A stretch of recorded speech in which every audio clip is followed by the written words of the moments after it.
Hi சொல்லுங்க.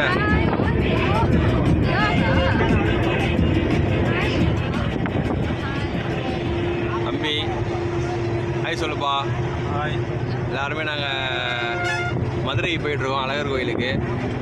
தம்பி wife அம்மா தூக்குவோம், எங்கள் வீட்டுக்காரம்மா மகேஷு ஹாய் சொல்லு. பாப்பா இதே ஆச்சி சித்தி ஹாய் சொல்லுங்க. சித்தப்பா டெம்போ ட்ராவலில் போயிட்டுருக்கோம். எங்கள் சித்தி பையன் தம்பி மேனேஜர் ஹாய் சொல்லுப்பா. இது எங்கள் பெரியம்மா. மதுரைக்கு போயிட்டுருக்கோம், அழகர் கோயிலுக்கு போயிட்டுருக்கோம் எல்லாருமே ரெட்டிஸ்லேருந்து. நாளைக்கு காலைல அழகர் கோயிலை சந்திப்போம். பைபாஸில் போயிட்டுருக்கு.